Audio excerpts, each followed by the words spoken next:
Oh,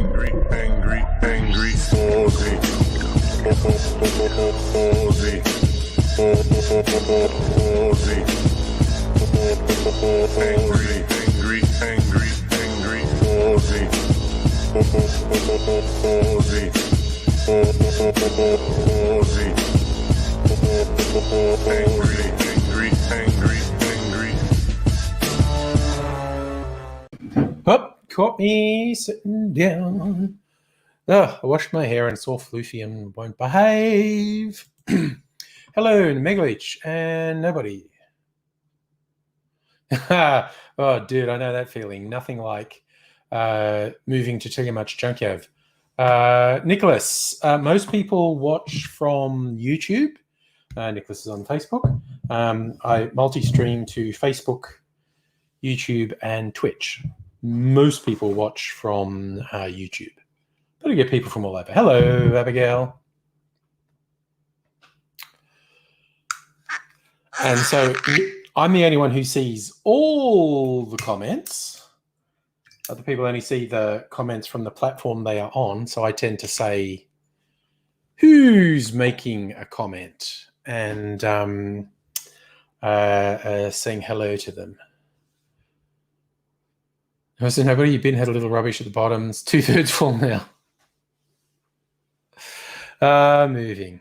The last one I did like 4.5 years ago, worst fucking experience of my life. It fucking sucked. Moving usually sucks. This was a particularly bad one on a number of levels because I'd been at the house for 10 years and had just accumulated so much shit, and the complexity of the move was grossly underestimated by us, and it was awful. It was absolutely awful. Hello, Celtic. AZ said he wanted to come on. He texted me earlier, so I have sent him the link, so we may see him in 30 seconds or 30 minutes or not at all. Who knows? And hello, Stella.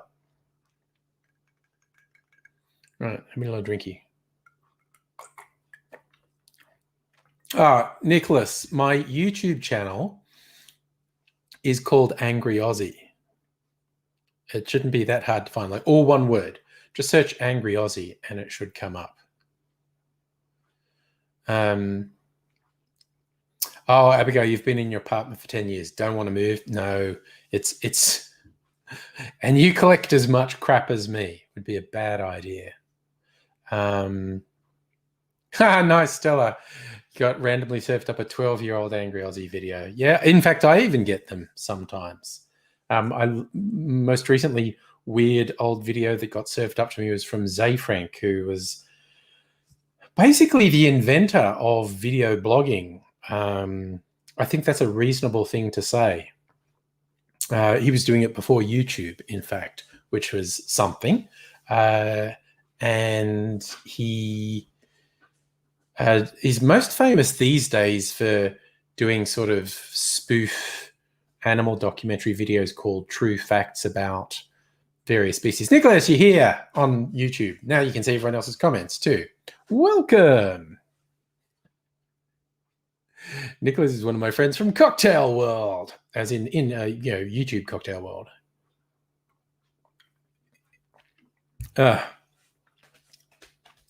Speaking of YouTube Cocktail World, I still have some Mr. Black from last year's Mr. Black competition.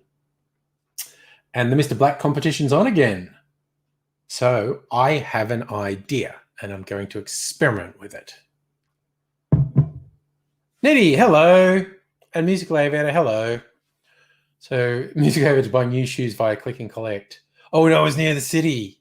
And you went there in the middle of the Yobos. And Annette, who lives in the city now, coming back from the post office and ran into all the morons. And they are such a pack of morons.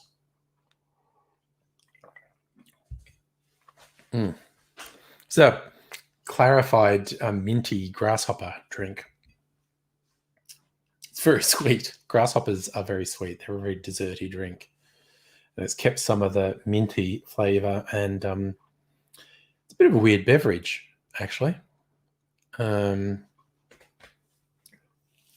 So Yes. Oh my God, what a day in Melbourne. That was friggin' embarrassing.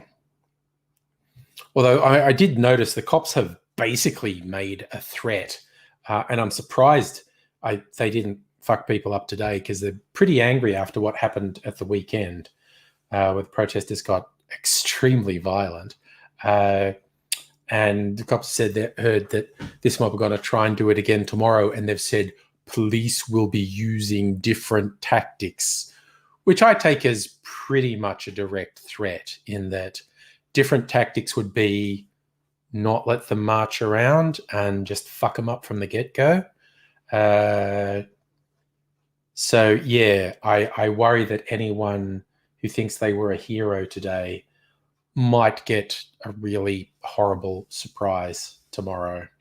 These idiots are just, when they act really violently to the cops, and I'm not a huge defender of cops, but when they act really violently to the cops, as they have been doing, they're giving the cops two options: run away or eventually use lethal force. And cops really don't enjoy backing away from people who attack them violently. It's a bit of a thing cops have. I, as much as I might joke about it, I literally do not want these people to get killed. But that's what is going to shake up.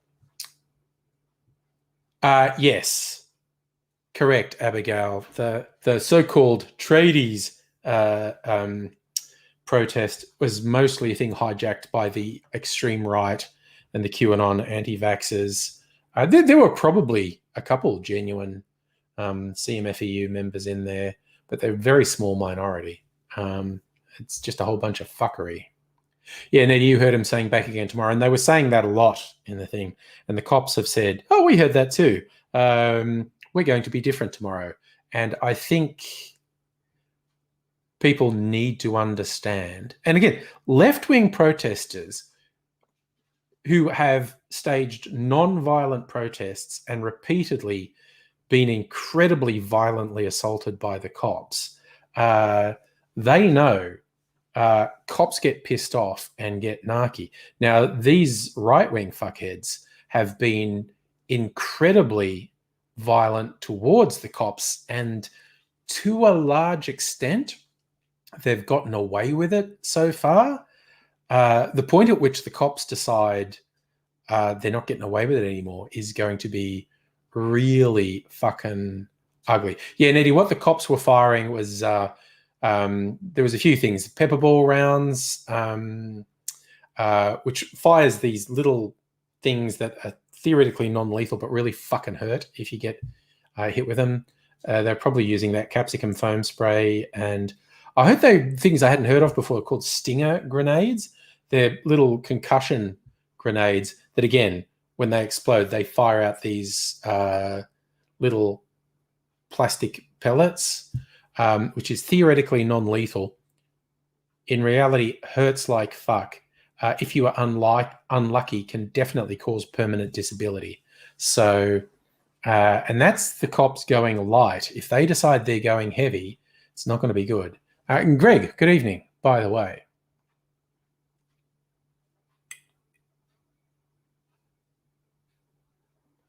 Yeah, Safa, that TV guy who got attacked a couple of times, not great. And there's a reference. I don't know if anyone really had urine thrown on them or if it was just energy drinks that looked like urine. But because a big part of the conspiracy these absolute morons are into are the mainstream media are evil. And I mean, the mainstream media are fucked, quite honestly. But I'm not going to violently attack them in the street. I'm just not going to watch them. Yes. No, buddy, you're absolutely correct. I hate it when cops and cop apologists refer to non-lethal munitions. You could politely call them less lethal munitions because they can all kill you. And so far, we haven't seen Australian cops behave remotely like American cops. There were multiple stuff caught on video of the way flashbang grenades are supposed to work. The concussion grenades are meant to scare people. You're meant to fire them at the ground where they go bang and cause disorientation and disrupt a protest. The American cops have been caught on video multiple times firing these concussion grenades point blank into people's faces and chests. Lots of people have lost eyes. And say what you will about Victorian cops, and I would say a lot about them. They haven't done shit like that yet. Yes, see, Abigail, the station he reports to said urine, but you're right, energy drink is urine adjacent. And again, I think it's perfectly possible. Someone pissed in a bottle or a can and threw it at a journo. If I lived, and I'm fucking serious, I thought about it. If I lived in a city apartment, like high up, and I had a balcony that overlooked when those things are going down, I would stock up on water balloons and I would fill them with piss, and I would just build a little trebuchet and just lob them over. Like, I wouldn't stand there throwing where people could see me. I'd out of their line of sight, I'd just set up a little trebuchet and be firing piss-filled balloons over at them. I would absolutely do that.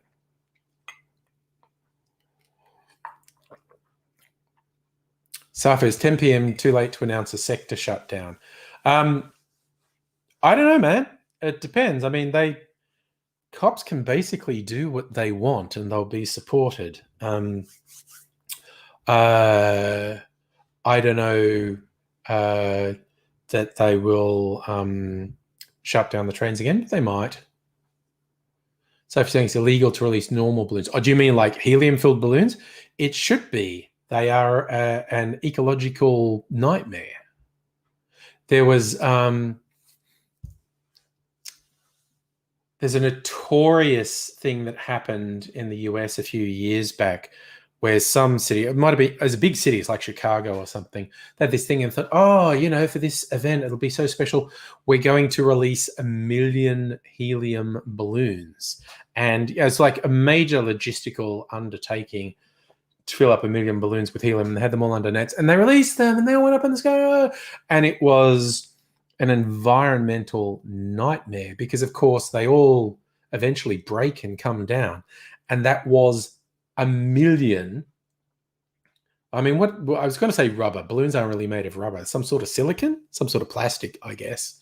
But 1 million, and say each one only weighs 1 gram, and the balloons probably weigh more than 1 gram. But even if they only weighed 1 gram, that's 1 million grams of this plastic.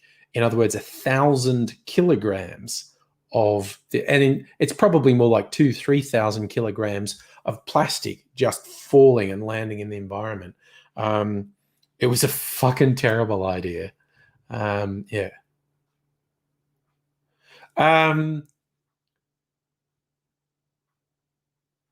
Still, yeah, I didn't hear the exact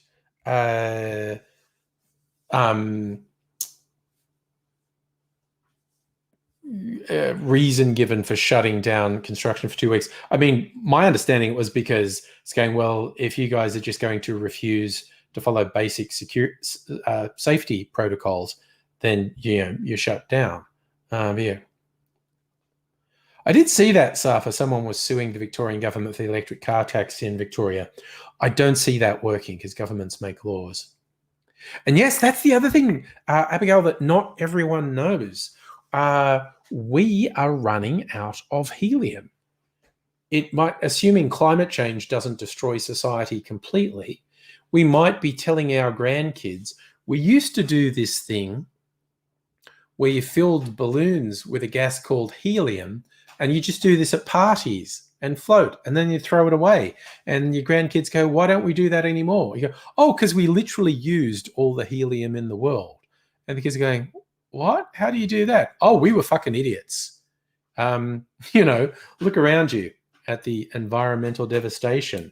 We were just fucking idiots. We did stuff that we knew was really, really bad, and we just did it anyway. Yes, Greg, I'm sure most apartment buildings do have a clause about not throwing things out windows. That's why I wouldn't stand over my balcony throwing them. I'd be out of people's line of sight. And I say, build some sort of trebuchet so I could lob things over the balcony and land on the fuckwits below. Oh, yes, Abigail, breathing in helium gas is a fun party trick. Because helium is lighter than air. Does something funny to your vocal cords and makes your voice go all funny. I think we've all either done it or heard someone breathe helium. There's another gas, and Abigail, you might know this one. I've forgotten what it's called, but it's a really, really heavy gas. See, if you inhale helium, the effect lasts for a short time because it's lighter than air and it wafts out of your lungs. There's this other gas that's really, really heavy. And if you inhale that, your voice goes weirdly deep. And really, to get it out of your lungs, you basically have to stand on your head. So it drains out of your lungs because it's that heavy. Speaking of draining lungs, it's Aidsy. How you going? I'm a Good, man. How you doing? Back. I approve lung drainage. I like the bend myself over the back of the couch technique. Yes. Simply because I don't have to stand on my head. Stand on your head. My arms, against a wall, Yeah. which involves a lot of effort. So just on you. Stretch over backwards over the couch. Maybe sometimes people holding your legs and give it a bit of. What are you actually talking about? Everyone here knows Mega Leech, Stella, Abigail, musical elevator, or knew it, sulfur hexafluoride. Sulfur hexafluoride, yes. And same with CFCs, actually. Yeah. Does basically the opposite of helium. Helium makes your voice go high and will disappear from your lungs quickly. Hexafluoride will make your voice go weirdly deep, and it does not easily leave your lungs because it's so heavy. So you basically have to invert yourself to accelerate it leaving your lungs. There's also a neat trick. I remember the Curiosity Show, the best show for Australian school kids ever, actually made by university professors. I always thought they were wacky guys. They got to present a show, and they were all university professors. And they did a thing with they did the voice thing with sulfur hexafluoride, but they also did this thing. They got an aquarium, empty aquarium, that a thing that's sulfur hexafluoride, which is invisible, and they've poured it into the aquarium, and then they make a little boat out of aluminium foil and sit it on the top, and the fucking thing just floats in the air because sulfur hexafluoride is so dense. The thing just seems to be floating on air. It's a weird gas. What else is heavier than air that not a lot of people know about? Is lead. LPG. Sorry? No, it's just going LPG. LPG. So sometimes you'll see on a boat out on the ocean, you'll see guys with a bucket like bailing air out of their boat because what's happened is their LPG tanks sprung a leak, and it's sitting in the boat, and so they've got to like bail out the LPG, in case the spark hits it and the boat blows up. Right, gas will do that. Yes. There was one case I saw where the guys basically said, "We have a massive LPG leak. And it's not going anywhere. We've tried to open the sea chocks, but it's actually pressurizing the water out. Can you come and get us?" And the Coast Guard said, "We can, but you know what happens next, right?" And they said, yeah, we're dismantling as much of the expensive gear as we can. And so they were getting like in bags and buckets and back boxes, everything they could that was expensive, and put in sacks and stuff so that when the boat came across, they could put it on the new boat, everything they could like basically unscrew, they would. And so they got a little distance away, and then the Coast Guard guys got out a flare gun and shot the boat and blew it up. Because it was too dangerous to leave it there. Way too dangerous to leave a LPG filled boat just floating around. And they did it essentially because it's a hazard in navigation, but it also what happens a lot is that people salvage boats that are abandoned. See, sometimes people will abandon a boat because they think it's sinking and it won't. And then that's an abandoned boat, and salvage. Hello, I just got myself a $25,000 boat. Woo-hoo. Or a $80,000 boat. And so in that situation, a salvager who didn't know would come up and salvage the boat and blow fuck out of themselves. So they blew up the boat. It was spectacular. Abigail's talking about using a fan or a vacuum. I think there are two issues with that. One, not necessarily having that equipment on board. Two, an electric motor could generate a spark which would detonate. Three, and this happens at petrol stations. Like, you get this bullshit about you're not allowed to be on your mobile phone when you're pumping petrol in case that's been proven to actually not be possible. Where petrol station fires happen, when it's not just someone who's outright stupid who lights a cigarette and that happens. I've seen that happens so much. People lighting a cigarette. But the less stupid one is static electricity, particularly on hot days. On a hot day in a petrol station, there is enormous amounts of petrol vapor because it vaporizes quite easily.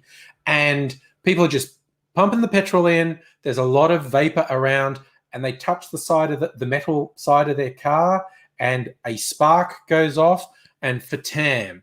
That's the most common one. And that would be a problem with people staying on a boat that's filled with LPG and trying to somehow evacuate the LPG, that someone will generate a spark and get blown to fuck. And that's why they destroy the boat, because anyone could happen upon it and then go kablooey. And so it's controlled demolition. It's controlled demolition. The other thing that you'll notice when you go to a service station, no service station has a carpeted floor. Yes.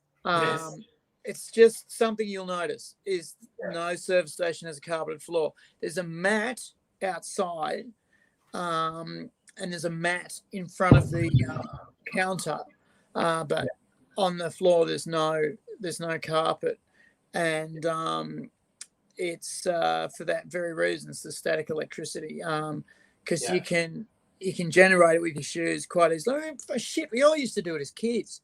Push, and then zap your friend. I used to work at a servo. The owner owned two servos, and one of them was a sweet little 12 pump number, and the other one was this monster 22 pump service station, with two diesel pumps, LPG, and gas bottle refilling. And so you had to do the oil refilling. The people grabbed the oil bottles and put it in the car, but you had to fill up the oil yourself. And the LPG bottles you had to fill up. So you'd have a lineup of 12 people. Then someone would come in with a tank, and you'd go, I will get to you in a moment. And then you'd have to get out there, get it done. And the LPG bottles are full when they start spraying white gas out of their grub screw. And so then you turn off the main, and then you turn off the inlet, then you close the grub screw. So I said to this guy once, okay, I'll come straight out and get your gas bottle done. He says, I know how to do this. I can get it started.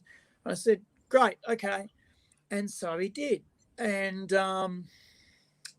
lesson for the young Yeah. player. So I've seen the white vapor come out, and I've gone, sweet, it's done. And I come out and said, okay, where's the grub screw? He says, what? The little screw that you opened to get the. Oh, I didn't have one. So there's LPG coming out at quite a decent clip of this now unclosable container in a service station that is full of already vaporizing petrochemicals of multiple nature. And all I need is a spark from an alternator, really, or a spark from some idiot who smokes, and we would get a smoker twice a day. Oh, yeah. Twice a day we would get a smoker. Yeah, Some people of are them would idiots. spark up while they were filling, which is dangerous time. My favorite one, I saw this on, this was from America. I saw it on, it was like security video. Person got the pump in there, and they spark up while they're doing it. There's a thump, and in panic, they pull the petrol pump out while actually still having it engaged, and so spraying molten fire everywhere. It was just astonishing to see to how disastrous this was. But I've seen this in a fictional TV show, but I've also seen security footage of probably where they got it from, the real thing, where this copper is at a service station and he's talking to a criminal, and the criminal pulls a gun, and the copper grabs the filler and starts pouring gasoline all over him. Yeah. And basically the criminal's going, realizing if I shoot him, I will go up in flames. Oh, yeah, the spark of the thing will, yeah. And so the copper puts the thing back and goes, Stella's asking if we're having it's all over. It's, you know, I've got nowhere to go. I can run down the street with gasoline all over, and it would end badly. So then anyway, my gas tank, I rang up the fire brigade and said, how do I sort this out? And they said, you've got a tap on the property, right? And I went, yeah, actually I do. It's over in the grass area. And they said, stick it under the tap and turn the tap on, and just make sure the tap is running over the vapor stream, and just let it, don't open the main cock, just let it vapor out the screw hole. And so I explained to my customer what the issue was, and explained to me that he wasn't getting his gas tank back, and explained to me that he still owed me $9.50, and explained to me that he could explain all of this to my boss, who was arriving just now. And here he is. Please feel free to explain what happened.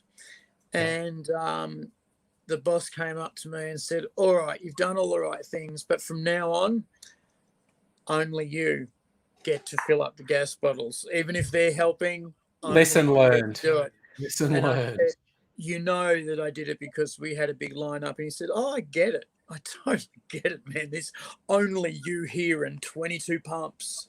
The other disaster I had was there was a carload of Orthodox Jews who turned say no up. more. Nope, seriously, say no more. I'm worried where this is going. I'm joking.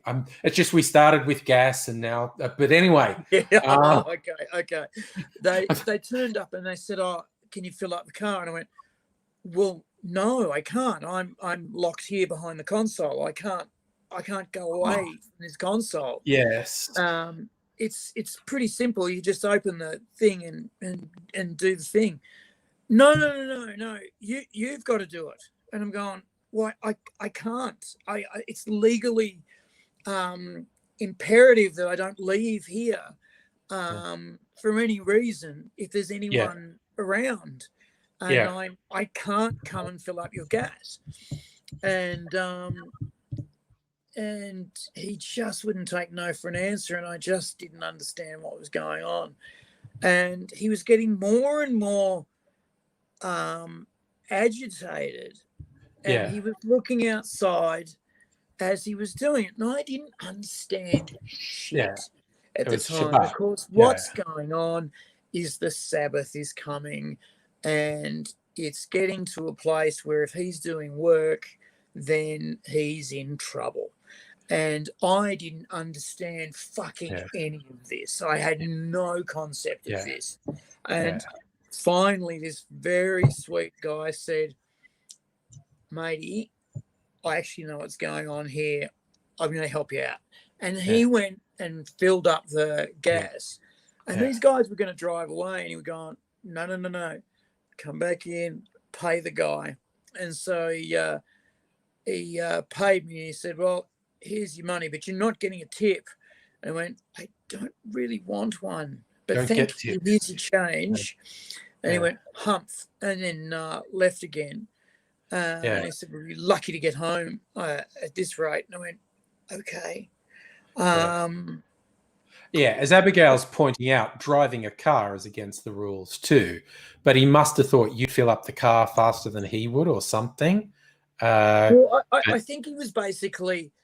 because there's something about travel. There's something about travel that is he was a dick. He was a dick. He was being a dick to you. He was being a dick to you because he's not allowed to drive a car on Shabbat. If he's observing everything else, very big no excuses. That's why you get such concentrated Jewish communities, because they all have to walk to synagogue. You can't drive, you have to walk. That's why everyone lives in the same suburb. And that's where I've been living for the last 15 years. The whole strip from East St Kilda down to Caulfield is 90+% of Melbourne's Jewish community. So there's the thing. And also too, I mean, I used to live with a Jewish girlfriend, and she used to say, how many fucking times you'd see people come in a synagogue and then park their car down the block and then wander up to the synagogue and, I'm doing the right thing. There's a lot of that goes on. There's a lot of that goes on. And I think there was a bit of that going on as well. Yeah. But this guy was the nicest guy. He was so patient because there was a fucking huge lineup after fucking around with this situation. It was a maniacally huge lineup. And I got everyone done. And this guy says, no, it's cool. I'll wait. I've got a tank and I've got 2 gas bottles and a diesel fill up and 2 jerry can fill ups, which I have to supervise.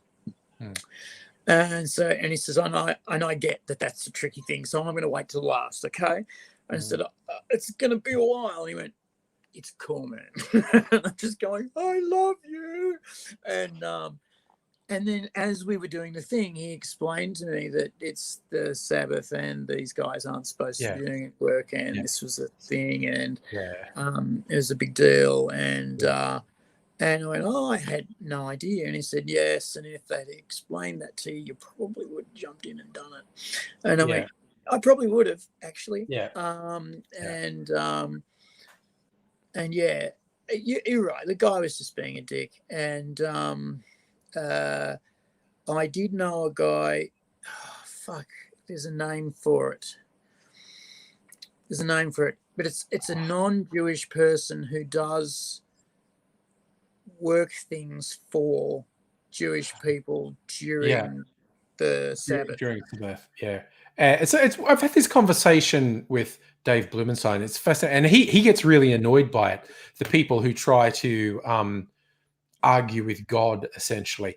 nobody's doing a classic one. There's a thriving pork industry in Israel, but it is against Hebraic law to raise and farm pigs on the grounds. So they have elevated farms. So they're technically not raising pigs. And there's all these things about arguing what is and isn't kosher, what is and isn't. I think, like, then for the really Orthodox people, you're not allowed to switch on a gas burner on the stove. Like, that's a machine, the act of using a machine. But you can leave the gas burner on the whole day, they've decided. And it's kind of like, oh, spirit of the law. And that's where, when you see those fridges that have that little, they call it the keep cool thing, there's a little door in the thing. It's like, oh, instead of opening your fridge all the time, just have the stuff that you get most in this little plastic thing at the front, and you just open it and grab it, and it doesn't let the heater. That was invented in America for Orthodox Jewish people who had to switch their refrigerators off on the Sabbath. And if you keep opening the fridge door, all the cold and food will spoil. So they invented this thing that had this little subsection of the fridge where you put all the stuff you were going to take out on the Sabbath. And it's all this stuff of technically following the letter of Abrahamic law, but really not so much the spirit of it. And the whole thing that the women who can't have their hair uncovered, so they wear wigs. And it's just like that. And they're the most amazing wigs you've ever seen. They're like spectacular wigs, and they're amazingly cool. But I've seen two types. The wealthier people will have really amazing wigs, but there is very strict, austere, Orthodox people. The women will actually wear really shitty wigs, so it's incredibly obvious it's a wig and not their hair. And it's just like, it's look, okay, you've convinced yourself you are technically following the letter of the Talmudic law, but wow, it's not the spirit of it. It's definitely. But I've also seen pretty hardcore Jewish women who've got their head shaved completely, and they'll wear like a scarf or something so they don't get burned, but they've got shaved hair. Yes, and when they reach womanhood, they shave their hair. Younger girls are allowed to have long hair. I'm always a little bit scared of them because they look like they fucking use Mossad fucking treatment against me. They do not look like the kind of people to fuck with. There was a really good series. Netflix had it here. I think it was actually made for an Israeli TV network, and Netflix bought it for the rest of the world. It was called, I think it was called Unorthodox, and it was a young woman in a very conservative Jewish sect in New York, and she didn't want all the shit, and she runs away. It was a really good drama series, but and it was based on a book that was basically autobiographical from a woman who ran away because she was like, fuck this noise. Like, literally, like, ran to Germany because this group was so conservative and didn't associate outside their community. They all still spoke German when they spoke, and they're multi-generational American, but still speak with a European accent because they separate themselves from everyone. I was in hospital with a guy who came to Australia in 1961 and basically had the English skills of a 4-year-old. And I was pretty stunned. And so were the nurses. It was like, and he would say things like, I come to this country in 1961.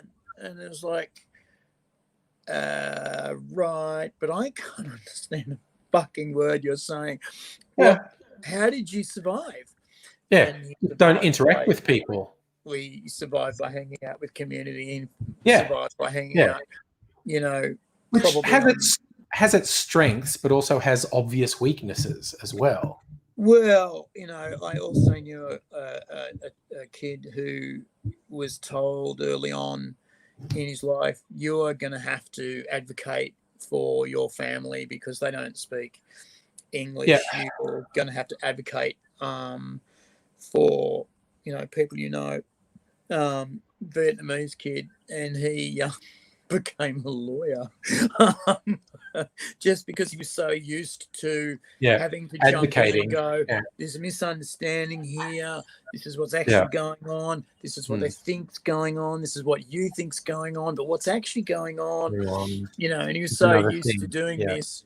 And then having been caught in technicalities and misunderstandings and, you know, cultural differences, that he was just started to get really good at understanding the lists of things that you can and can't do, which is what the law is. The law is basically, can you remember lists of things? And it's the same as medicine. Can you remember long lists of things and their pyramidal structures? And are you good at tying knots? Oh, of course. It's very funny watching third year med students, because they've got on their scrubs, and they've got little pieces of closed little foam tied on as well, and they've got either bits of shoelace they start with, then they get thinner and thinner and thinner, and what they do is they practice their stitching. Like that's a real acquired skill, being able to tie stitches while they're just talking. They'll stitch.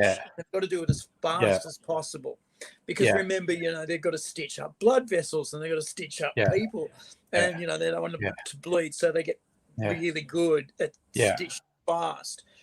But secret, if you want to get good stitching, get the nurses to do it.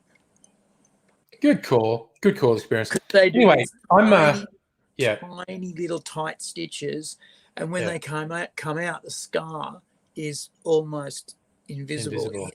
Fucking awesome. I've got some stitch marks on my back that you wouldn't know were there. I've got some. there's you and scars and whatnot. But anyway, I'm going to make a drink that you wouldn't know.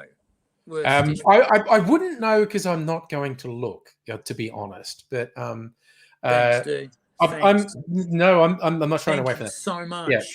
I don't think anyone's going to hold. I don't think anyone's holding that against me. You saying you wouldn't believe that you can't see them. No, I'm not going to see them. Anyway, there's another competition for Mr. Black. I've still got some of the Mr. Black left from last year, because I don't know.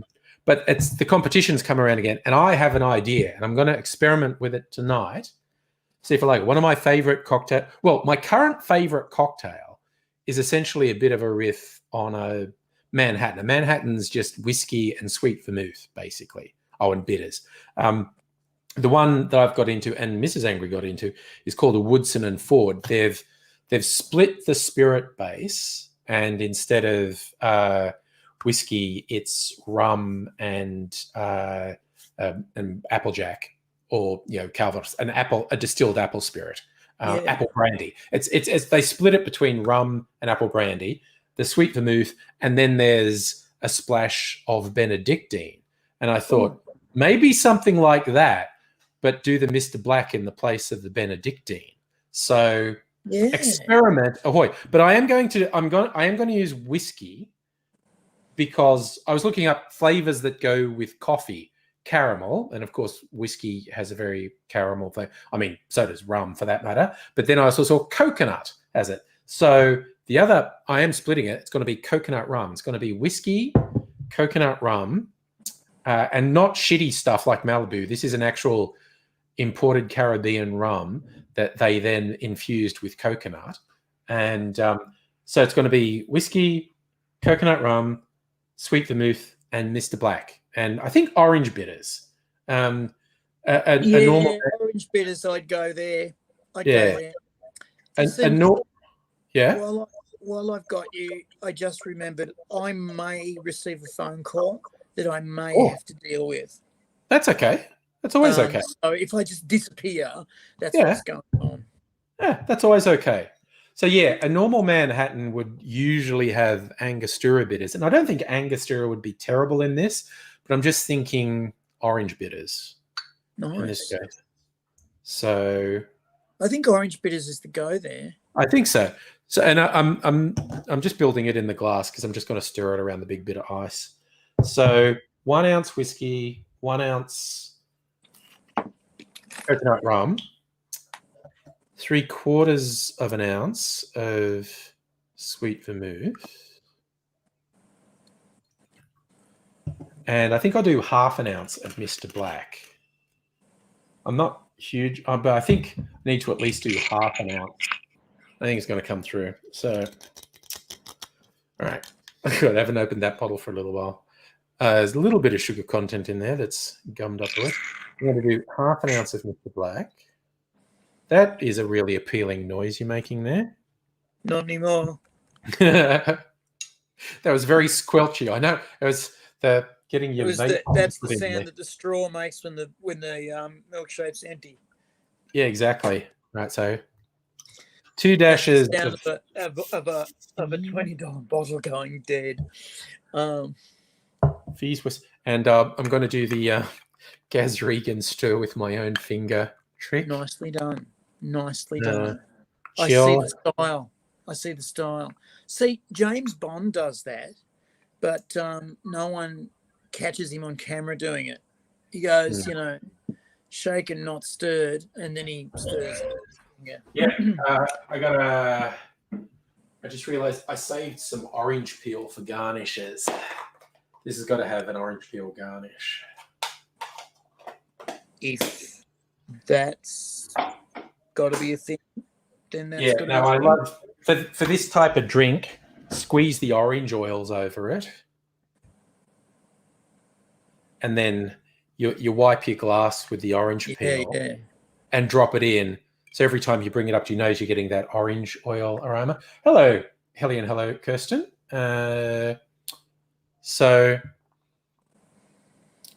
Okay, interesting. There's no overpowering coffee smell.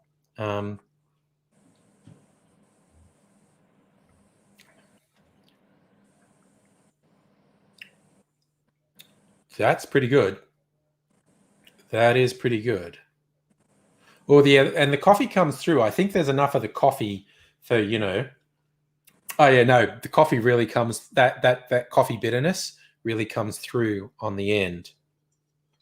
There's enough coffee in there for Mr. Black. I mean, I don't know. This is probably too simple to get far in the thing, but that actually works. I thought it would. So whiskey, coconut rum, sweet vermouth, and Mr. Black. Now, I was going to steal our old name for a drink because, of course, this is a riff on a Manhattan, and I want to use all this because Mr. Black's Australian. So I thought, why not use all Australian products?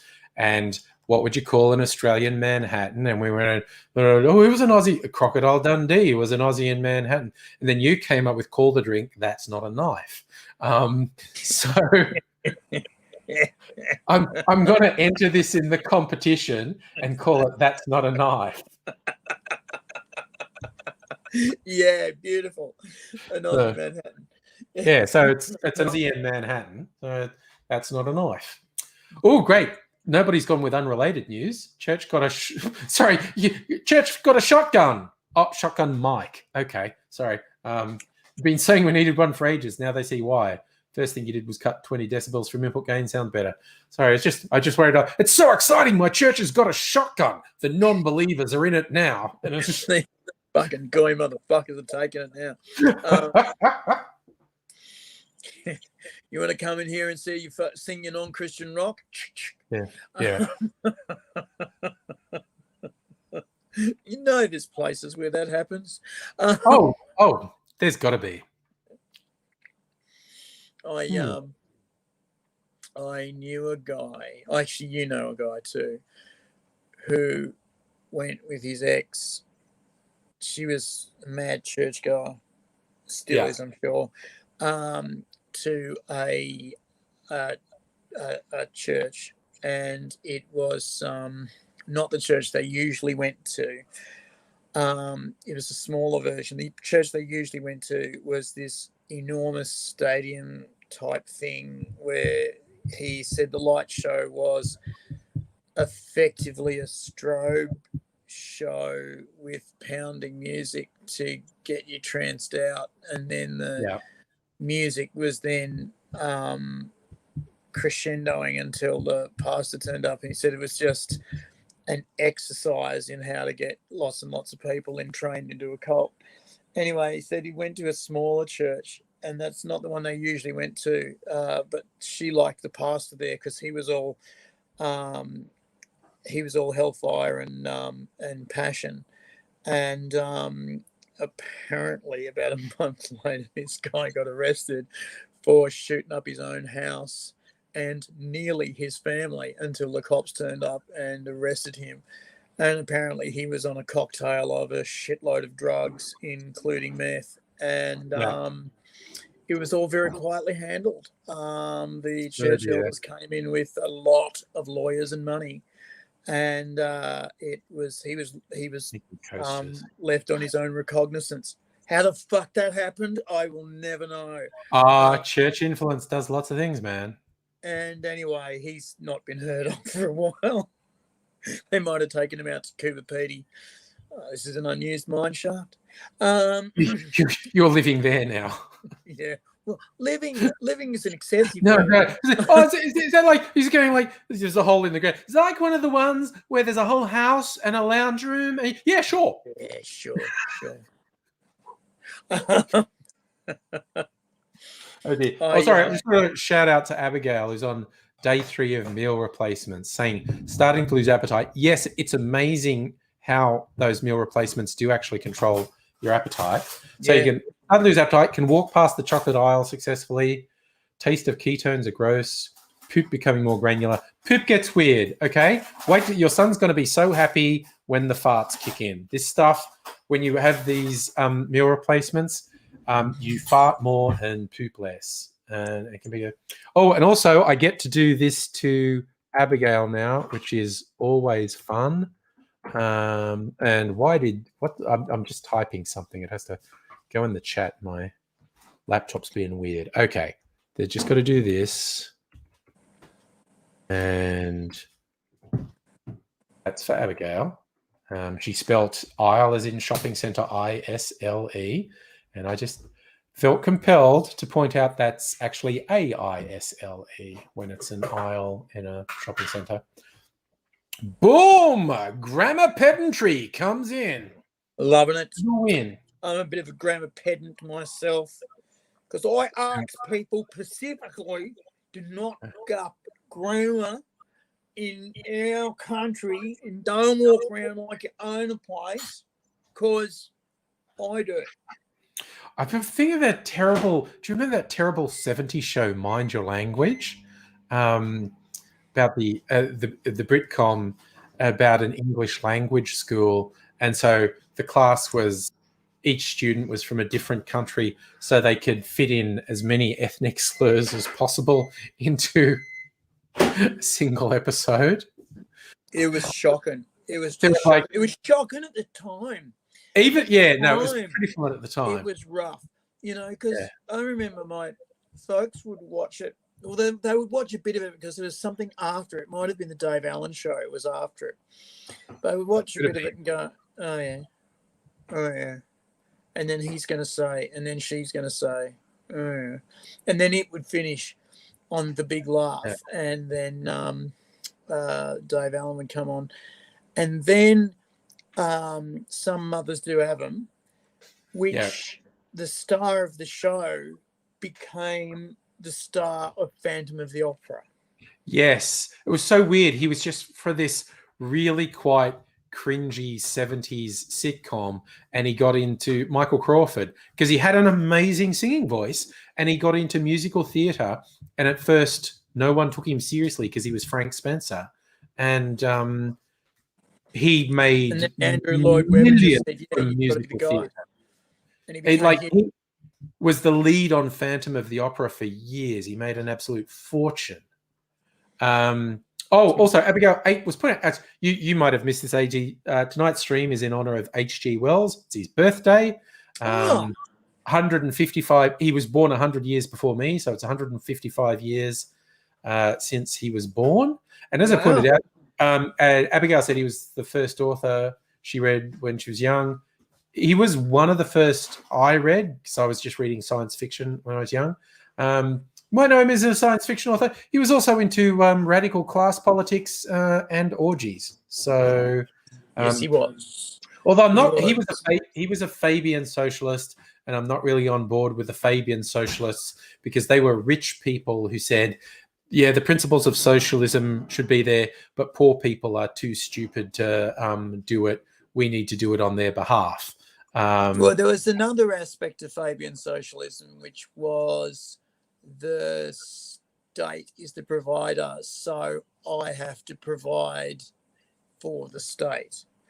That was the other aspect of it, which appealed to a lot of service people. It appeals to my mate, the fascist pig cop. And that was his always his philosophy is the state protects and serves me and feeds me.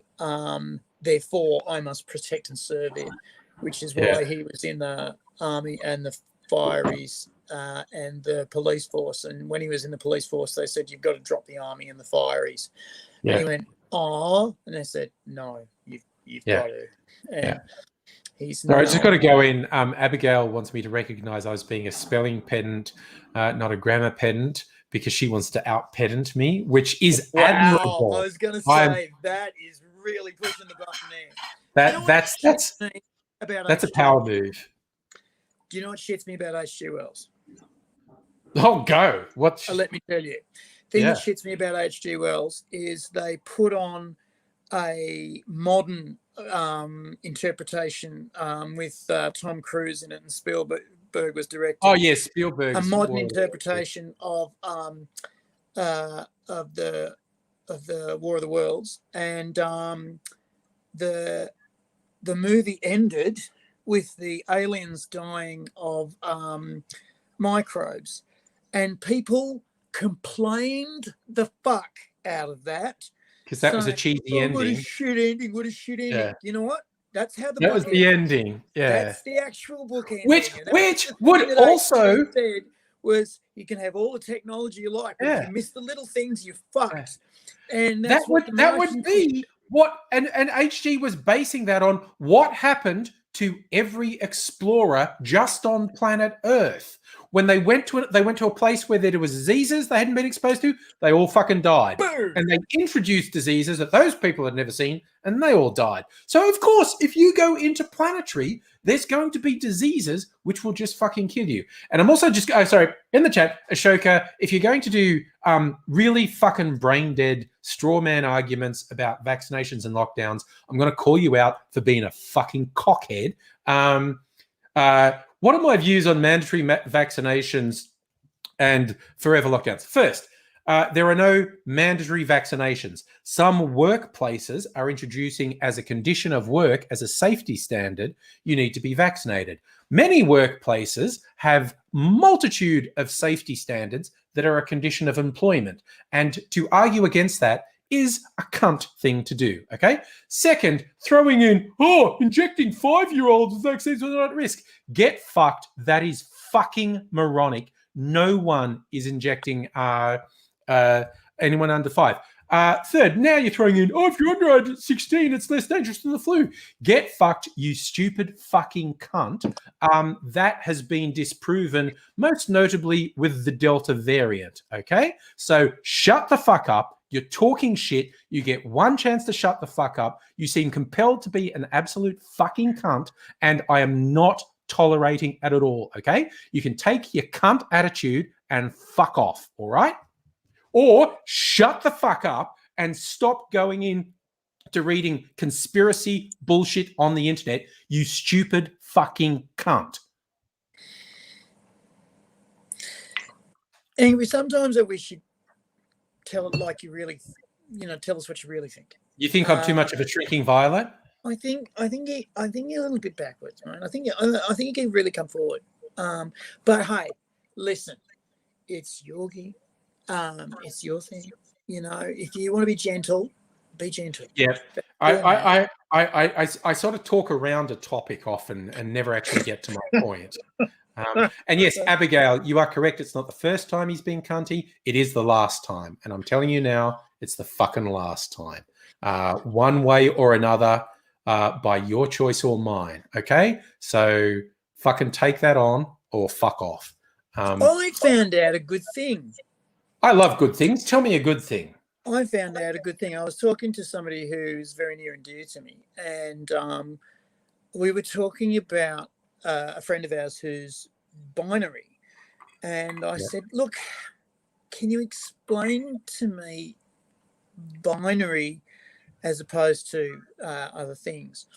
And then this person did. And I said, well, isn't that a bit like me, bisexual? And this human said, no, you're missing this. Binary is a gender, bisexuality is a No, you mean, sexuality. okay, you were confusing me. You mean non-binary. Thank you. That's what I meant. That's exactly what I meant. Yes. No, we have NB friends in the chat. So right.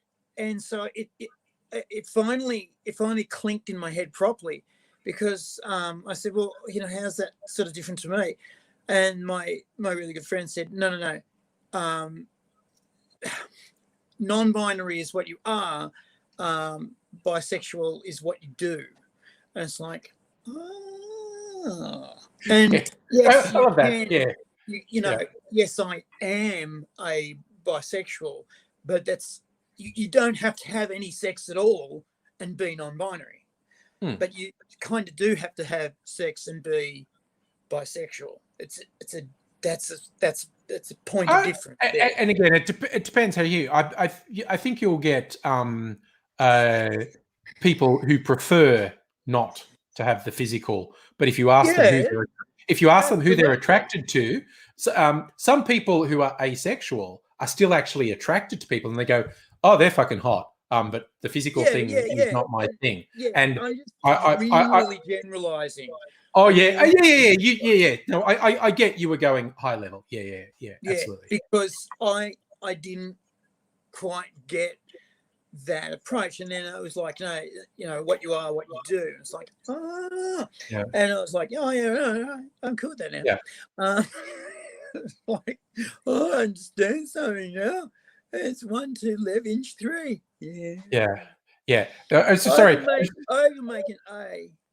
Yeah, I just want Loriander just came into the chat on Twitch and saying, "Why is the bar gear upside down?" And for a second, I had no idea what he was saying, but he's referring to the shirt. This is one of my cocktail shirts, and it is all upside down. Why is it upside down? Because I bought it off a cheap Chinese website, Loriander. That's why everything's upside down. Because I bought it off a it's a cheap health Chinese shirt. Yeah. It's basically sold in China to warn the population. Yes. Just tip it out. Tip it out. That's tip it out. It's not good for you. I didn't notice that the bar shirt was upside down, but then I am on a lot of drugs most of the time. Yeah. It is. They've actually stitched it together the wrong way. There's all the glasses, and the shaker is upside down. And it's just, why is it like that? Because I bought it from a cheap Chinese website. My really good friend bought a pair of pajamas from Not Quite Right, or the reject shop. And he looked at his pajamas and said, there is nothing wrong with these pajamas. What the fuck? And then it took us a little while to work out that the tartan pattern on one side of the shirt goes one way, and the tartan pattern on the other side of the shirt goes the other way. And it's actually really tricky to pick up. Yeah. Because the tartan pattern, when it crosses, is just slightly off. Yes. It's just slightly off. Yes. And then turn it around, it's only just still slightly off, and just go. Yeah. There was a friend of ours who was looking at it going, and then looking at it going, and then my very good friend said, what are you looking at? And I said, your shirt is freaking me out, and I don't know why. We all looked at it and went, oh, right, that's why it was at the reject shop. Yeah. And I'm like, there's so much stuff at the reject shop that you just wouldn't pick. Yeah. Okay, so we picked up a whole bunch of Pepsi at like $1 for like 3 bottles of 2 liters, right? It's like, that's just ridiculous. And we picked it up and we went, what's wrong with this? And we looked over it, and we finally worked out that often you'll get Tim Tams, for example, with Hebrew on it. You'll get like an English message, a German message, and a Hebrew message, and it's often used by date. Sometimes ingredients, And we were looking at this Pepsi bottle, and it had English, Myanmar, and Hebrew. And we were looking at it, and the Hebrew lettering is smudged. Like half of the lettering is smudged. And then we looked at all three bottles, and all three bottles, half of the Hebrew lettering was smudged. Therefore, unsellable. They couldn't sell it. Okay. And so it went off to some English. So it's like a container ship of Pepsi bound for Israel goes in, and it gets to customs, and they went, "You can't sell that here." And they're like, "Oh." So then it's traveled back around the world to a country where no one can. That's hilarious. Yeah. That's hilarious. I love it. So I'll give it to Australia. They'll fucking eat it. Yeah, that's fine. No, I was told by the guy at the counter, because we were looking at it in the store. We were going, how the fuck is anything wrong with this? And I got told by the guy on the counter, no, it wouldn't have got out of the factory. They have people and machines checking this shit all the time. In fact, today's factories, the people are basically there to check on the machines. The machines do everything, and it's people are looking to see the mistakes the machines are making, and that's what they mostly do. I went to a Cadbury factory in 1984, and I remember asking the person there, does the production people have a lot of problems with the quality control people? And we got an extra bit of tour and lots more chocolate because of the cool question. Excellent. And later on, I went back to Tasmania, and I thought the Cadbury tour was cool, so I went with my Jewish girlfriend, and we went in, and I said, "Oh, last time I was here, there was a really good relationship between the quality control people and the production people." And she said, we have almost no production people now. We have a few bakers who put ingredients together upstairs, and then it all falls down, all down shoots. And now everyone you see on the floor is quality control. Everybody's quality control. The machines do everything. And basically the packers are just looking for mistakes on packaging. The line people are just looking for mistakes in shape and size, and it's only what the checking machines miss is what the people are picking up. And you can see these people just like scanning in rows to see, basically, and every 20 minutes they change station, because they worked out someone can only concentrate for 20 minutes. So and then you have to give them another job. Yeah. Everyone had 5 jobs that they rotated around. And it was like fucking fascinating to watch. I just love logistics. It's amazing. You reminded me a girlfriend from college. Her mum worked in the Arnott's factory, and the Arnott's tagline has always been, "There's no substitute for quality." So their quality control, if any of the biscuits are slightly misshapen or slightly irregular, out straight away. So staff get to buy huge fucking bags of slightly irregular biscuits for $1. And so we went to their place, and I mean, they were slightly irregular, like Tim Tams, where the top biscuit was twisted a little bit in relation to the bottom biscuit. And they get a big fucking bag of those for $1. I mean, some of them were completely mutant, like they were bent or broken or little things. But some of them you go, this is very close. And she said, no, it's the no substitute for quality thing is taken really seriously. The slightest irregularity, you take it off the line. The other thing that fascinated me was all of the workers at the Cadbury's factory were allowed to eat as much chocolate as they liked off the line. Eat as because much they as you don't like. want to eat it after a while. And they said after 2 weeks, You don't want to eat I'll it maybe anymore. eat 3 a day. Oh, God.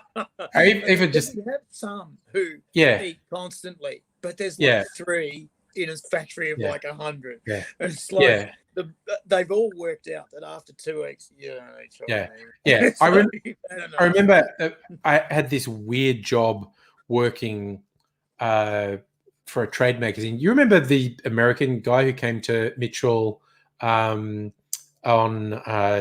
exchange, Todd, who stayed here?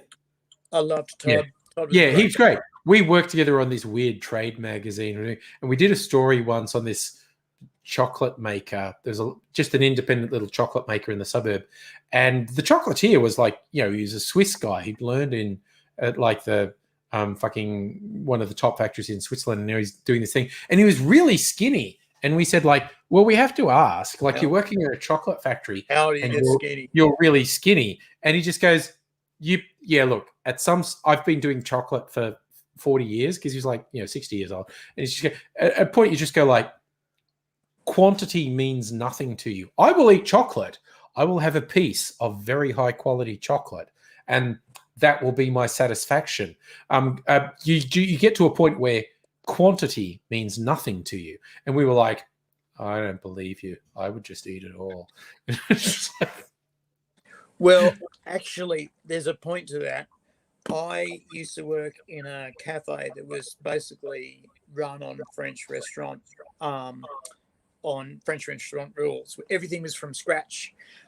Everything was basically, the freezer was a place where we kept things that we would thaw out and build other food from.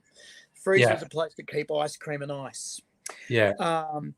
And everything else was made from fresh ingredients, right? So what you had to do was, as you were making food, you had to taste it. If something was off, you had to taste it. You couldn't smell something and go, it's off. You have to taste it and go, no, that's fine. We would eat raw bacon, because the bacon we were getting was so fucking good that you could eat it and it was fine. And so all day we were having small mouthfuls of food to check if the quality was right. More pepper, more salt, more chives, more. Fuck, we used to have to go out and pick wild fennel from the riverbanks of Bathurst. That was a weird run. Natural herb, nice. My fucking ute, and we used to pick a ute full of fennel and like throw it in, and it's like put a cover on it because it'd just fly off, and then we'd slightly wash it, and then it was beautifully arranged, but going and getting it was weird. Anywho, at the end of the day, right, so okay, one of the rules of working at this restaurant was every shift you had to sit down for at least 45 minutes, and then you could smoke for the next 15. You had to sit down for 45 minutes and eat a meal cooked by the chefs. You had to eat, and the boss or the head wait staff would look at you eating, and you had to eat it all. And a few of the ladies and a couple of the guys were vegetarian, and everyone had to have their spoonful of Floridix during winter and in the spring. And Floridix is high vitamin, high iron, extremely high iron, because we couldn't have our girls going down for anemia reasons, because Jesus, they ran a lot. Hospo staff work very hard. Oh fuck, those wait staff we had, because restaurants, cafes, bars, such hard work. 30 people, and we used to send the plates out all at once, and they were fucking bolting back and forward. We had a 99-seat restaurant, and we used to push through 400 covers a shift.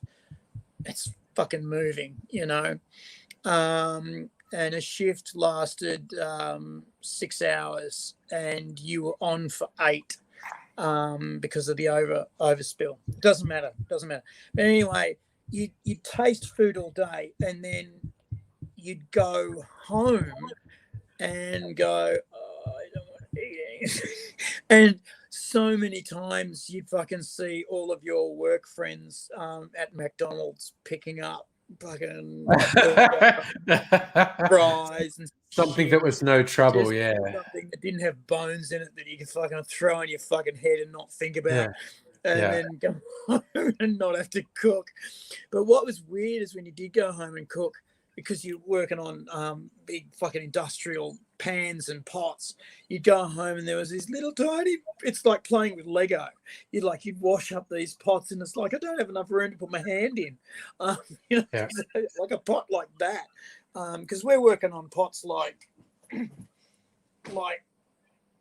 that. Big pots. Big pots. Huge.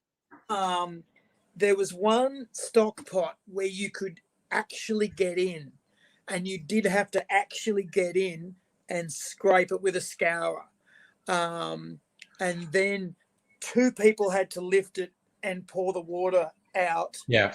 And then you had to do this process over and over again. And to get in there and wash it, you put soapy dishwasher liquid in and hot water, and you'd get in there with no shoes on. And I'd take my pants off as well, because who gives a shit? And you'd have to scrub this thing back to metal, and then they'd help you out, and then they just rinse it. And you start getting visions of, this is like those 1950s movies where the cannibals put someone in a big pot. I worried about it. Yeah, you did. Sorry, I just thought, because it was owned by the French. Oh, well, there you go. Yeah. So Abigail's asking, what's a thumping sound?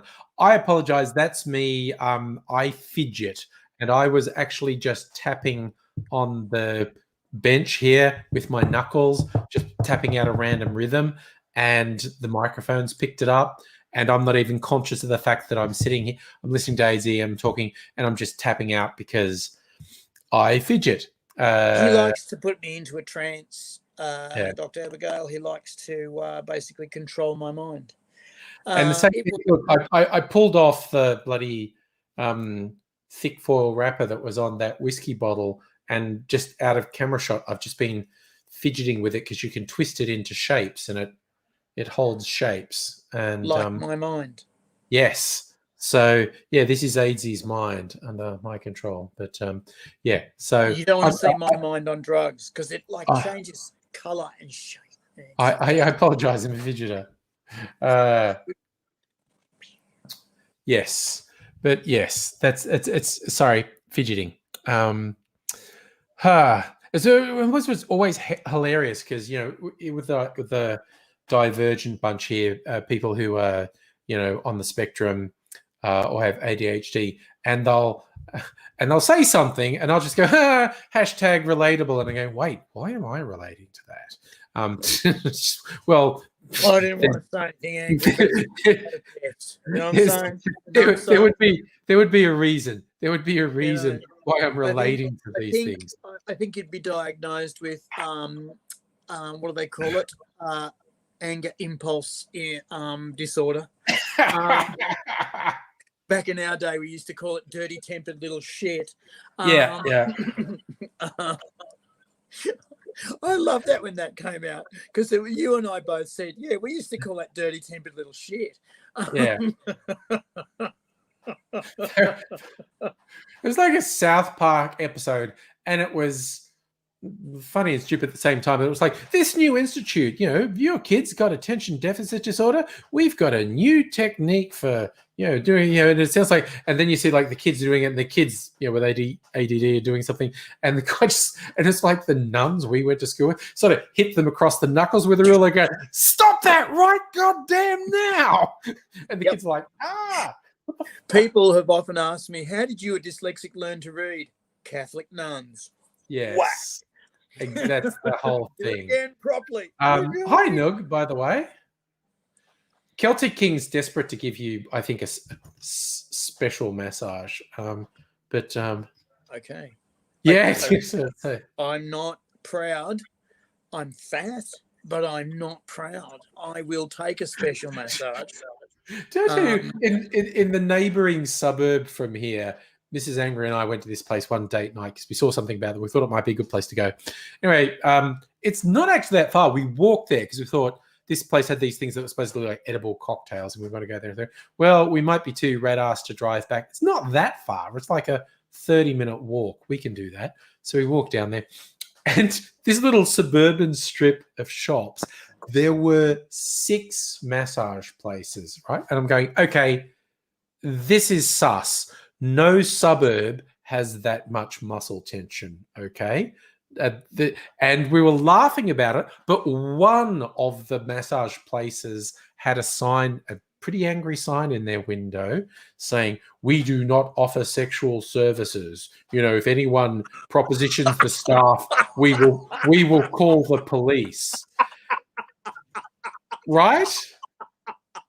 But only one out of the 6 had a sign saying, "We don't offer sexual services." We are not those other guys, all right? Yeah. Piss off. And I started off going, okay, there are too many massage places. This is sus. And we were laughing, and I think Mrs. Angry was going, oh, it could be. But when I saw the one place that had a sign saying, "Stop asking our masseuses for hand jobs," okay? We don't do that. I thought, okay, everyone else clearly is. They don't have the same. They don't have the same sign. Oh no, you got bad news about your dad. That's sad, man. I'm guessing that's bad medical news, and I think we've all been there with someone. So feel for you, man. But yes, my old man's just picked up arthritis in his hands, and he's been in a place where he can't move for the last 8 months, and he's got the shits. Yeah, I bet. And I'm in a situation where, because he used to give me shit for years and years and years and years and years and years and years about it being an excuse and about me being a pain wimp, and I'm just going, this would be the time for me to fucking rouse on him back. But I also promised myself that I wouldn't wish this on anyone, and particularly don't wish it on anyone in my family. So what I'm trying to do is put together a package of what happens when you get, it's 2 things. When you get a bad illness, or a family member gets a bad illness or dies, is you go into a place where you spiral down into the darkness. And one of the things that you need to do is you need to reassess and find the new pleasures and thankfulnesses in your life. So one of the things that is important if you're sickly or hurting is, as you go to bed, think of 5 things that you're thankful for. And as you arise, think of 5 things that you're thankful for. And then in your day, look particularly around for 5 things that are fun. Also, particularly try and find a new fun hobby that doesn't involve sitting down and watching Netflix all day. But try and find a new fun hobby, a new fun thing to do that you can do, that slowly starts to at least buoy you above the abyss.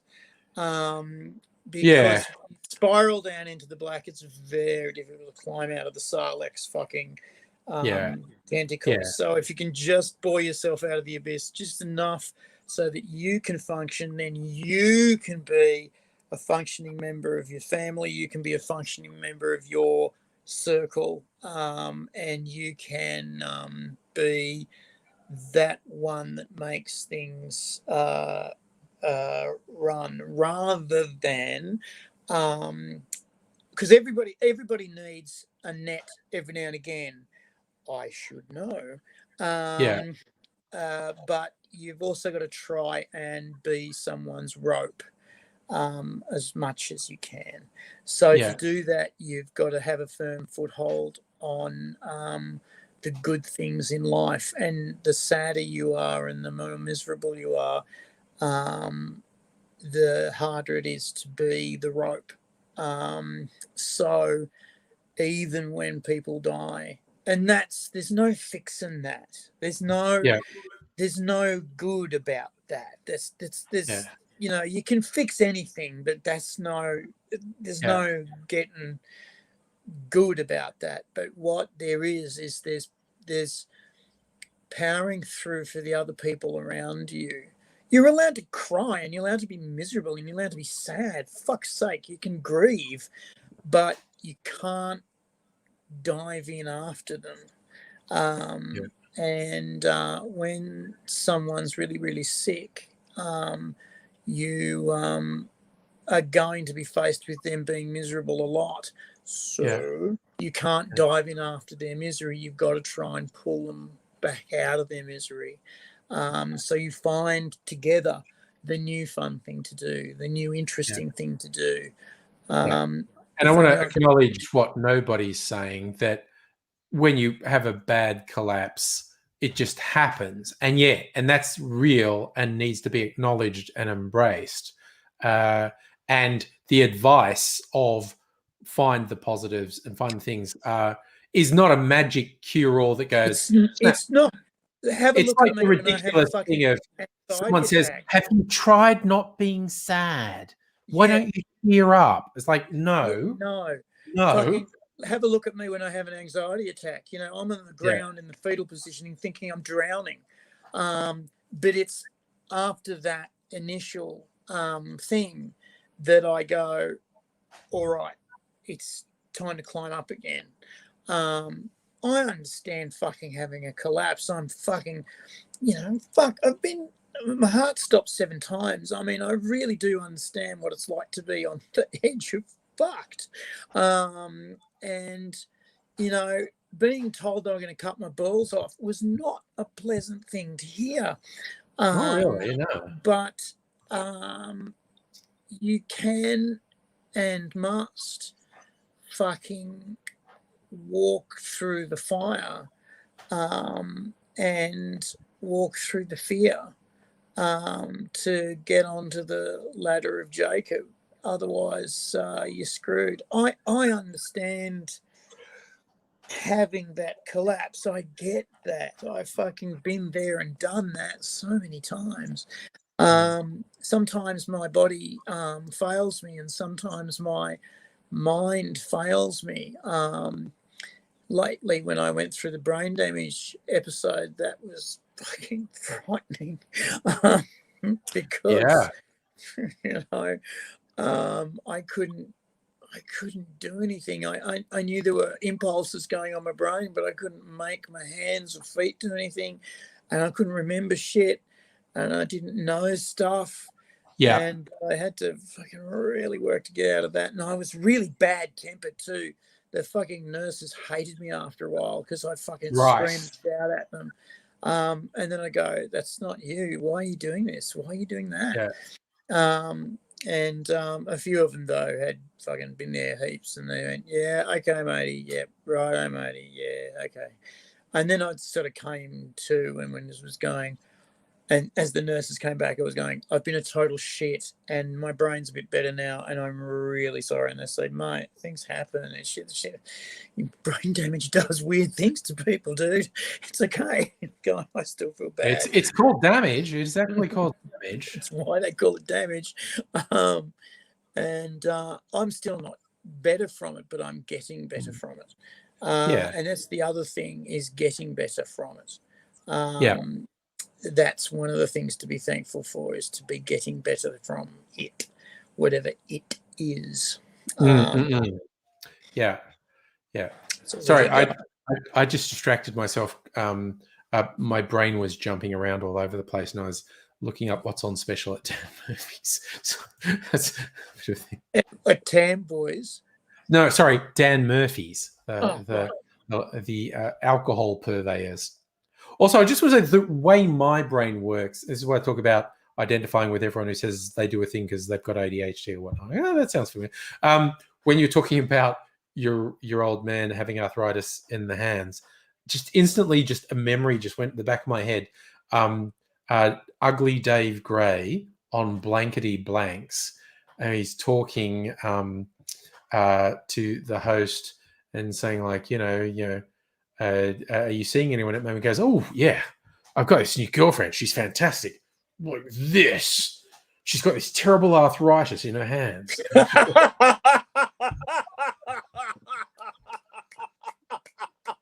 And that memory had been sitting in the back of my head since the 70s. And you mentioned arthritis of the hands. And it went, hey, do you remember when Ugly Dave Grace? Oh, like this. She's got terrible arthritis in her hands. That would have blown the audience away. That would have just floored everyone. That's a great joke. I remember that. Oh, yeah, his girlfriend like that. She's got terrible arthritis in her hands. It's a great joke. It was pretty good. It's pretty good. But then again, that was a guy who did the hard grind of several decades at the RSL circuit. And where you get a hard grind. Trust me. Absolutely. Oh, who I got to see? Lucky Grills and who was the woman he used to tour with? Was it Bev Adele or Adele someone? But yeah. Was it Bev Adele that Lucky Grills? It might have been Bev Adele. But they were the oldest of old school, like Australian vaudeville. Like they worked non-stop in the clubs from the 50s through to the 80s. And I actually saw them at an RSL club and I was just going, this is amazing. I mean, again, they were this RSL club level jokes, basically. But again, these two had their timing and their repartee and the bouncing off each other because they had been doing this for decades. It was just amazing to watch them. I've got the one joke I remember. Lucky Grills says, oh, my sister was in an accident. She's at an airport and she's standing near a Cessna and she backed into the propeller blades. And Bev Adele goes, was it bad? And he goes, oh, disaster. So it disassed her because she backed into a propeller and it cut her ass off. So it was a disaster. It disassed her. And it was just like, that was such a beautifully dumb joke. It's stuck in my head. And it's just like, my God. And the whole act was that. The whole act was jokes like that. And it was just like, when I was very young, and I was still in my apprenticeship, and the bastards threw me at the RSLs, and all these old RSL guys fucking had no compassion. This is in Sydney, had no compassion for the younger guys, and so a few of the older second bracketers were there, and they go, "Okay, Hazy. The older guys are going to be complete cunts to you, so be aware of that. Also, be aware of the fact that the people here are going to hate your jokes. Power through. You've got 7 to 10 minutes. Power through. You are going to get paid, which is unusual. Power through. It doesn't matter if they boo you or throw crap at you. Power through. Also, try and compress your jokes down. And this was still when I was doing gags, not stories. So they were pretty fucking short. They were 5-liners. And that was, that was the typical 5-liner. And those nights I was making them 3 and 4. Got to get them done. Get them out there. Get them out there. And so usually back in those days, you did 3 quick ones to get your first laugh, and then you fucking lengthened your legs a bit. 3 quick ones out of the gate, and then fucking and go from there. In the RSLs, 8 quick ones, and then just see if there's like little laser dots anywhere near you, and just keep going. And we used to call them chicken wire gigs. Because there's all these Blues Brothers that hated you and were waiting for Laurie Maury to Yeah, come on, and yeah. But if you've ever watched the Blues Brothers, it's where they bluff their way into a gig they're not meant to be at. It's meant to be this redneck band called the Good Old Boys. And the Blues Brothers, who are half black, who are just wanting to sing this sort of mid 20th century blues jazz. And there's chicken wire in front of the stage, and they're wondering why. As soon as they start playing, people start throwing bottles at them, which the chicken wire break. And but the best thing about it is they're playing their blues, which the audience hates, and they instantly gauge we've made a mistake, and they start playing country and western, like they do a great version of Rawhide and Stand By Your Man. But the audience love them, but stuff doesn't stop being thrown at the chicken wire. It's just they're cheering as they throw it rather than booing as they throw it. It's just a particular sort of crowd. It's a particular sort of crowd. Yeah, we always used to call them chicken wire gigs. Or sometimes you go to a place, even in Melbourne, we used to say, you know, oh, what's this place like? Oh, it's a chicken wire gig. And it's like, so you get out there and do it. And it was like, yeah, it's a chick. I've only ever seen 3 occasions where a comic got hit by a bottle of wine. And I nearly got hit by a half stubby of VB. And that was in Canberra. And Canberra at Pandora's was the worst gig in Australia. It was known as the worst gig in Australia, and I had to get out there and do this thing. And I come on and I went, g'day, I'm Matey, and I'm from Melbourne. I'm doing this, blah, blah, blah. And this guy went, I went, okay, I missed that, mate. Can you say that again? Because I didn't hear you. Right. Shit, I'm so sorry. I would love to fucking answer you, but I didn't understand what you said. Can you say it to me again? And then from out of the spotlight, I see this bottle coming right at my head, and I just dodged it, and it went smash on the set behind me. And I said, understood you perfectly. That's me. I'm going goodbye. And I'm thinking, well, it's my night fucked. I'm out of here, and gig's done. Gig's done. And the booker and the owner came up and said, you did exactly the right thing. That we were worried that you would try and pout. That was exactly the right thing to do. Security are getting him now, and we've escorted him from the premises. There's going to be a 15-minute break because that's the rules. If someone throws anything, we shut down everything for 15 minutes, including the pokies, because they get punished for doing that. And they said, so we want you to stay here for an hour. Sorry about the time. And then you'll be escorted to your truck. And I'm going, right. And they paid me up. They paid me in full. And they said, yeah, hang out. Do you want a couple of drinks? And I go, yeah, okay. Why not? Yeah. And so they did, and the main guy gave me shit. I can't remember his name now. Not Glenn Nichols. He was a curly-headed guy. He was big in the 80s. But not Glenn Nichols, because that's a good description of Glenn Nichols. Yeah, no, it wasn't him. It was another guy, but he was a shit of a man. If I ever remember his name, I'll let you know. For sure. And yeah, that was the time I nearly got thumped, but I didn't. But I've seen comics cop bottles and glasses in the face, and it's never a good look. It's never a good look.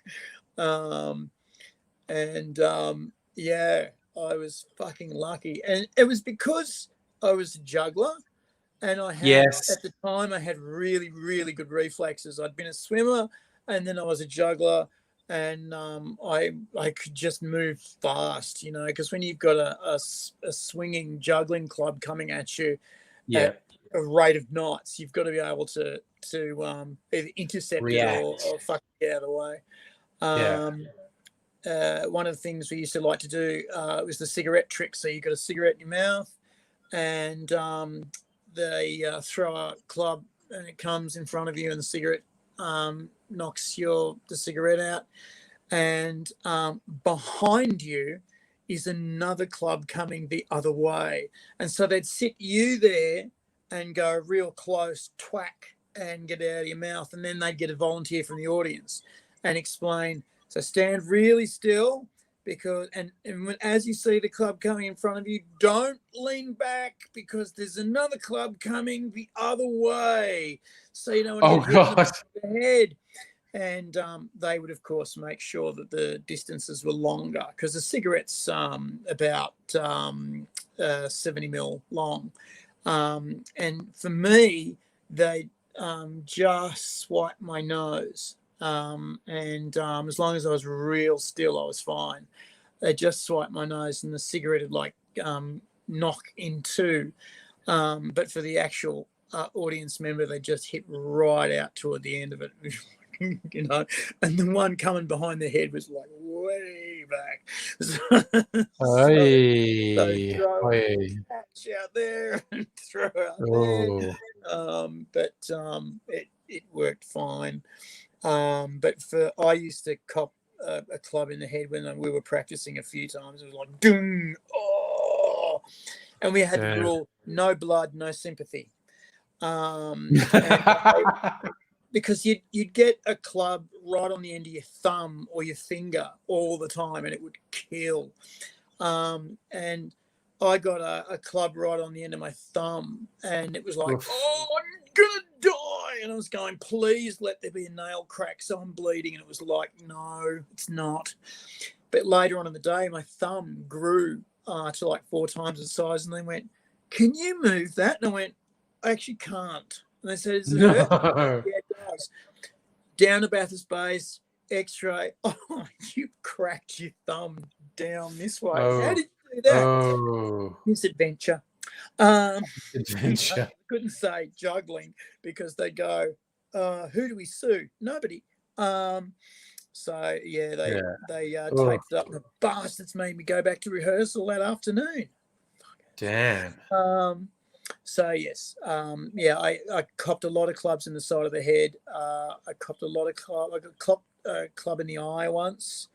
And that was my fault, because I heard a noise and I looked, and I went, "What are you doing?" and looked back, and oh shit! It was like, as soon as I looked at this noise, I went, "Focus!" Smack. Oh god! Oh shit, Hazy, you've been hitting the head. It had this great shiner for days afterwards. I bet. Jesus. But you know, blunt instrument wounds. Okay. Yeah, cool. That wasn't as bad as being having my back broken by some fucking stoned idiot. We were on a 5-man stack, and he was on the top, and he was stoned. When he got hired, I wasn't there, and I was a bit pissed, a bit peeved that he got hired without my say so. And he came stoned to rehearsal, and he fucked up and pulled the stack down, and he came down on me knee first and cracked one of the wings off my vertebrae. Oh shit! I was in hospital for like 2.5 months. So I got evicted. My folks were overseas, and they didn't know anything about it. My rent wasn't paid because I couldn't move. There's no such things as mobile phones. So I couldn't call anyone. I couldn't go anywhere. Holy shit. I couldn't move, and I couldn't tell anyone anything, and no one knew where I was. So, oh shit! Finally, when my compadres got out of hospital, they found me and said, "Jesus, dude, what do you need?" And I went, "Oh, we need this, and this."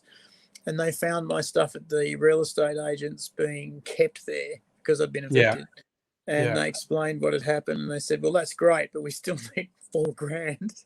And they went, "Can we just have his stuff?" You know? Right. He's in the hospital, fair enough. And they finally got hold of my folks when they got home, and I got taken back to Canberra in an ambulance, and I was in bed for another month. And then went back to Bathurst, much to the chagrin of my parents, who were very, very into me not going back to uni. Yeah. And I was going, no, this is the way to go. Anyway, so there you go. Gosh, I make there you that go. story very That's quick. an adventure. Mm. That's quite an adventure. Oh dear. But That was the yeah, quickest I've ever told that story. I'm getting better. So that's good.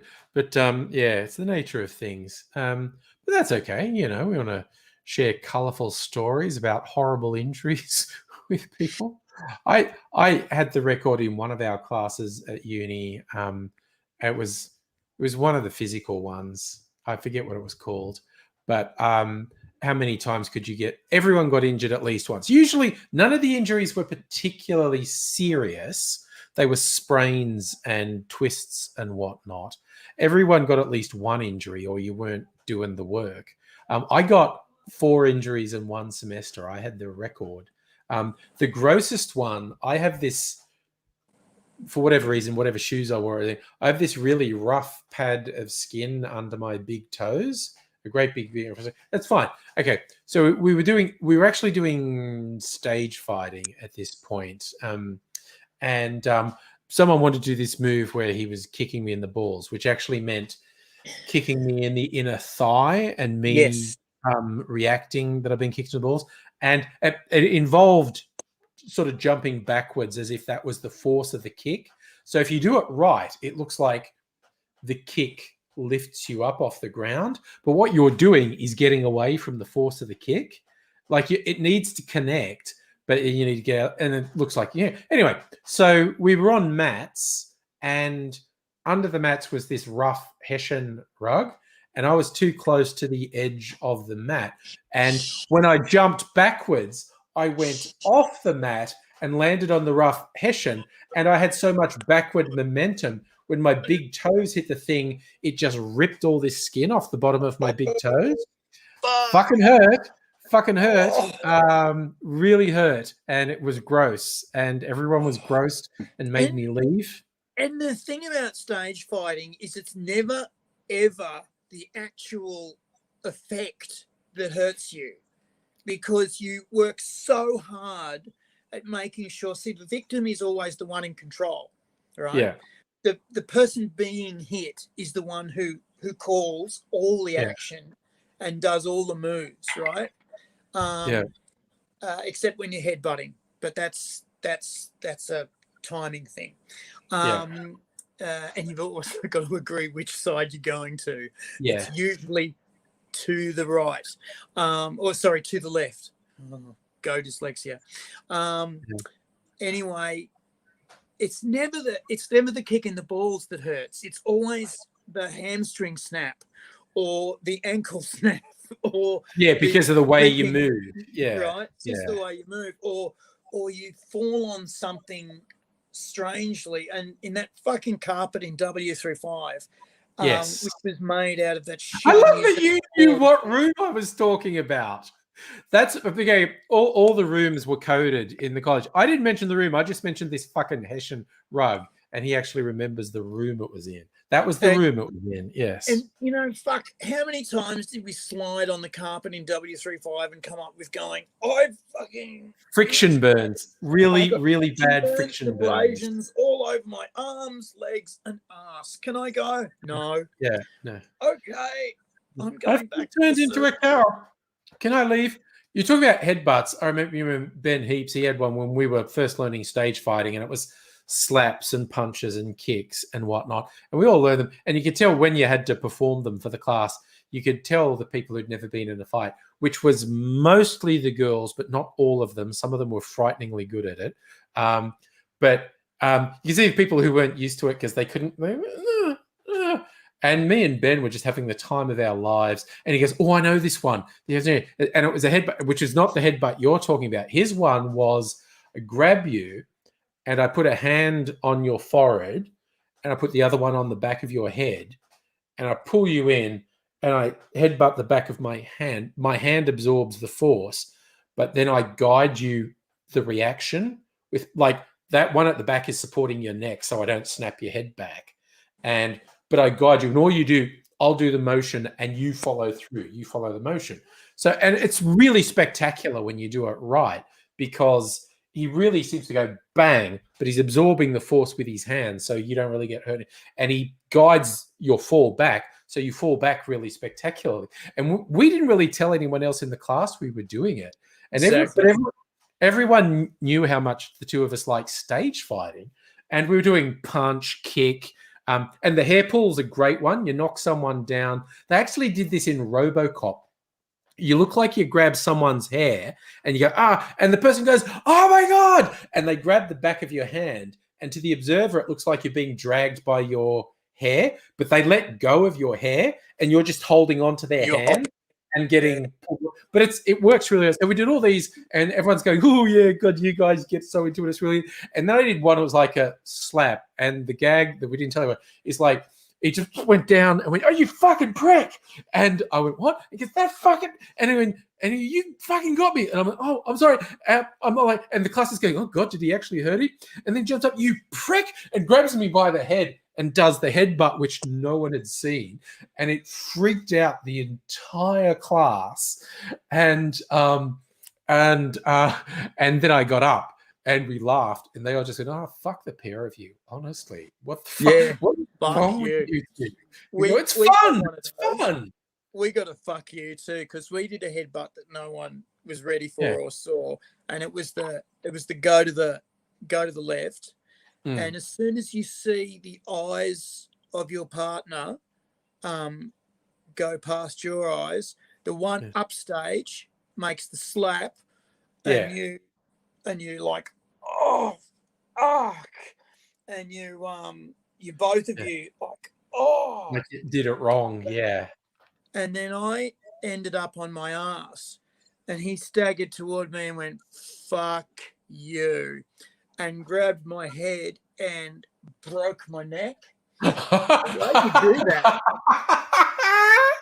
It was a fucking beauty too. The way you do that is as he grabs my neck, I'm the one who moves my head.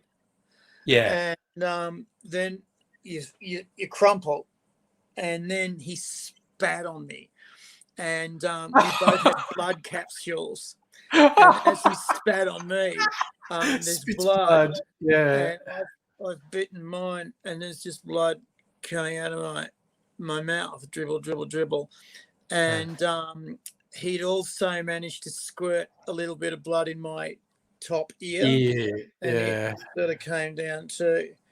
And then he came around and kicked me in the balls, which was in my leg. But I, of course, didn't move because I was dead.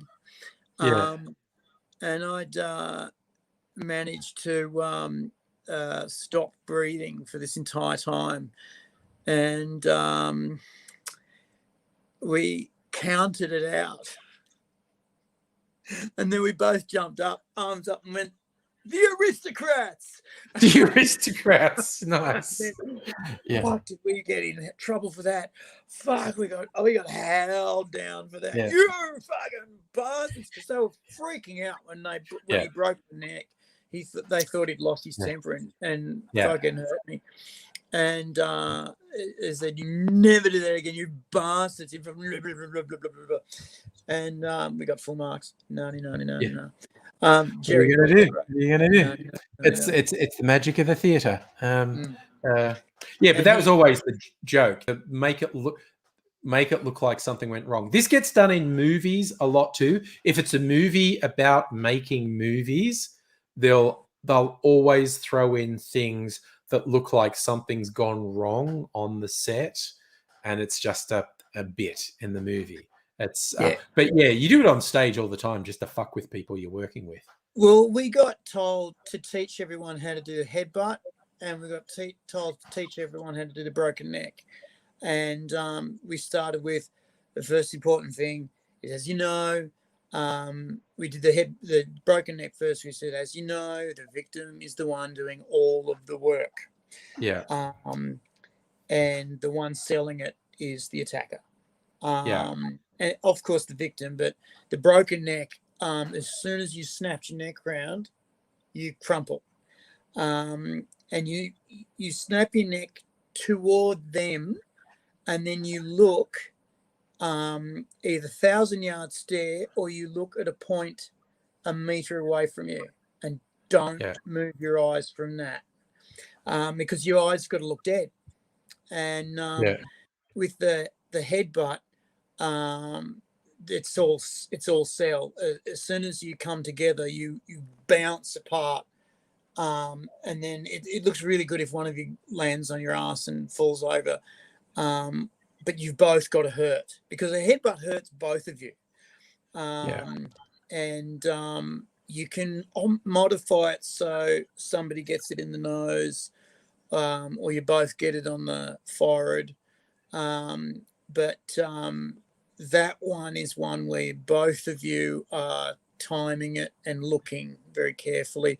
And because you've got your hand on each other's shoulder, you push back. And it sells it. But the neck break, you don't help them. You do not help them. The neck breaker doesn't do a fucking thing. They just hold the head, and the broken neck person does everything. And that's it. And you warm up. Obviously, you warm up so that you can push your head right round, and your neck knows it's coming.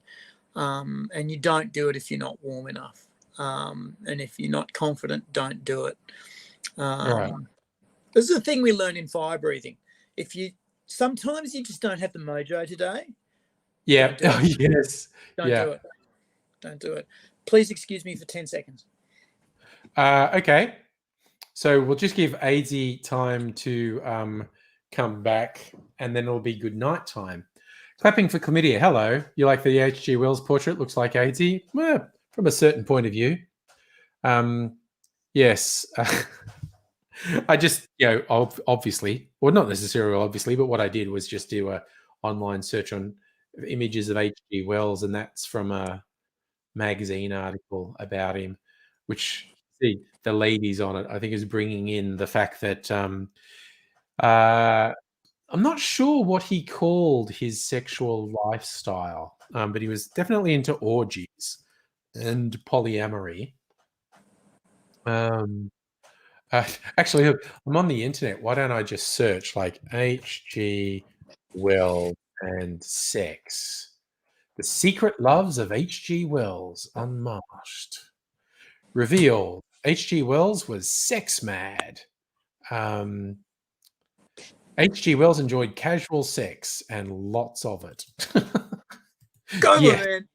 Go, Herbert George. It's just like Herbert George. I know why you invented the time machine, so you could turn up here. Yeah, and have more sex. So yes, Sel says he's much like AZ. Yeah, well, it's like radical politics and lots of sex. Probably drugs too. I'm not sure if his crew were into drugs, but I feel like they would have been. Cocaine. I reckon he would have been, and I reckon he would have been into Argentum Astrum, or I reckon he would have been a theosophist. Quite possibly. But anyway, it is bedtime. I was just waiting for you to come back so we could say goodnight to the lovely people. Gonna go to Sleepy Burbos now. Thank you very much for having me on your device. I really appreciate it. You're nice. Thank you. So angry because he's nice, and play nice in the comments, and don't be a conspiracy freak. So see you all later. I'll be back on Thursday.